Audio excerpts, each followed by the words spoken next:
السلام عليكم ورحمة الله إخواني أخواتي الكرام. كيف حالكم وحال طيوركم مع هذا الحر الشديد؟ وكيف كان إنتاجكم لهذه السنة؟ لأن العديد من الإخوة اعتبروا أن هذا الموسم من أسوأ مواسم إنتاج طائر الكناري بسبب موت الفراخ بكثرة والحصول على بيض غير مخصب والعديد من المشاكل التي تواجه المربي خلال موسم التزاوج.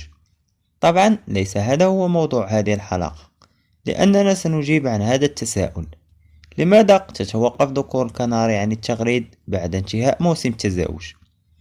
أولا، فالطيور عندما تنتهي من موسم التزاوج تدخل مباشرة في مرحلة غيار الريش، يعني تبدأ في تغيير ريشها بالكامل. وقد سبق وتكلمنا عن هذا الموضوع في حلقة خاصة، لكن لا بأس في إعادة الذكر. إذن فالذكر عندما ينتهي من موسم التزاوج يدخل في غيار الريش ويتوقف عن التغريد، لأنه يحتاج إلى طاقة كبيرة من أجل التخلص من الريش القديم ونمو ريش جديد، وبالتالي كل طاقته يسخرها لعملية إزالة ونمو الريش.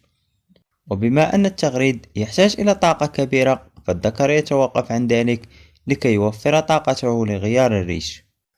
أيضا فالذكر يستعمل تغريده من أجل جذب الإناث وتحفيزها على التزاوج، لهذا عندما يتزاوج عدة مرات فهو يصبح قليل التغريد، وعندما يبدأ في غيار الريش يتوقف تماما عن التغريد. وهذه من العلامات التي يعطيها الذكر للمربي تبين على أنه دخل في مرحلة تبديل الريش. أيضا المربي يجد ريش كثير في قعر القفص أو في أرضية المكان الذي يربي فيه الطيور، بالإضافة إلى أن شكل وريش الطائر يصبح غير جذاب، يعني عندما تنظر إليه ترى أن ريشه مبعثر وترى بعض الفراغات وسط ريشه. كما أن الطائر يصبح قليل الحركة وغير نشيط ويصبح كثير الحك لكي يتخلص من الريش القديم. كما أن المربي يجد دائما أن المشربية فارغة، لأن الطائر يستحم منها إذا كان المربي لا يقدم له حوض الاستحمام على الأقل مرتين في الأسبوع، لأن الماء يرطب جذور الريش وبالتالي الطائر يتخلص منه بكل سهولة. لهذا يا أخي، إذا توقف طائرك عن التغريد في هذه الفترة من السنة فلا تقلق، لأن الأمر جد عادي. حتى لا أعمم، فإن هناك بعض الذكور تستمر في التغريد حتى في مرحلة غيار الريش، لكن نسبة الذكور التي تتوقف عن التغريد فهي كبيرة.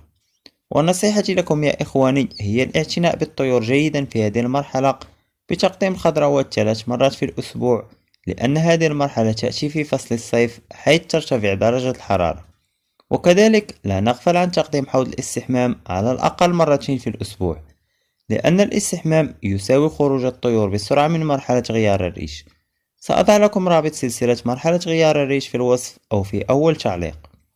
متابعينا الكرام، هذا ما كان في حلقة اليوم، أتمنى أنني أفدتكم ولو بالقليل.